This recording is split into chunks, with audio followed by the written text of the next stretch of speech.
அனைவருக்கும் இனிய வணக்கம். ஆசிரியர் பெருமக்கள் அனைவருக்குமே ஒரு மகிழ்ச்சியான செய்திகளை இந்த வீடியோ தொகுப்பில் நீங்கள் இப்போ பார்க்கலாம்.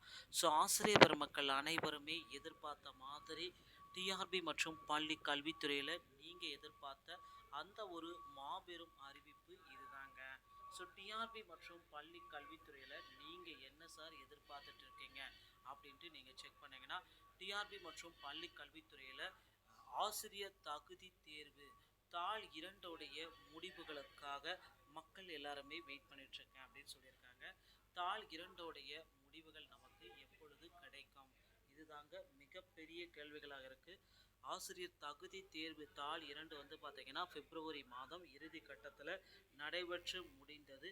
தாள் 2 முடிவுகள் வந்து பார்த்தீங்கன்னா டெட் பேப்பர் 2 ரிசல்ட்டு உங்களுக்கு அதி விரைவில் கொடுக்கிருக்காங்க. டெட் பேப்பர் 2 ரிசல்ட்டு கூடவே வந்து பார்த்தீங்கன்னா நமக்கு கூடுதல் மதிப்பெண்களும் அப்ஜெக்ஷன் ட்ராக்கர் அனைவருமே மேற்கொண்டுட்டு இருப்பாங்க.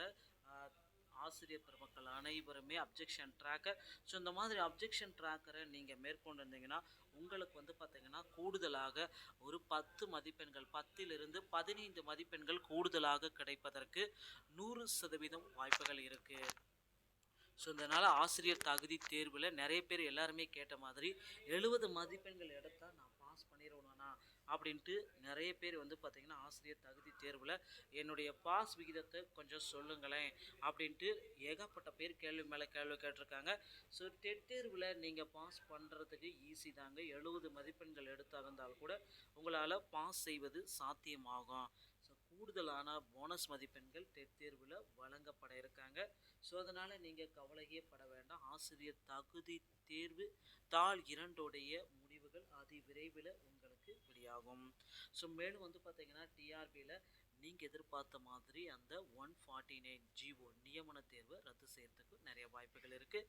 அடுத்து வந்து பார்த்திங்கன்னா தமிழகம் முழுவதும் அந்த 12,331 பேர் வந்து பார்த்திங்கன்னா தற்காலிக ஆசிரியர்களால் நியமனம் செய்ய போகிறாங்க. எஸ்எம்சி குழு மூலமாக பள்ளி மேலாண்மையுடைய குழு மூலமாக தமிழகத்தில் இந்த தற்காலிக ஆசிரியர்களுடைய நியமனத்தை தொடங்க இருக்காங்க. நீங்கள் வந்து பார்த்தீங்கன்னா தற்காலிக ஆசிரியராக பணிபுரியினா உடனடியாக உங்கள் அருகாமையில் இருக்கிற பள்ளிகளுடைய தலைமை ஆசிரியரை காண்டாக்ட் பண்ணிவிட்டு தற்காலிக ஆசிரியர் பணியில் ஜாயின் பண்ணிக்கலாம். நண்பர்களே, இந்த தகவல்கள் உங்களுக்கு பிடித்திருந்தால் நம்ம சேனலோடு இணைந்திருங்கள். நன்றி, வணக்கம், தேங்க்யூ.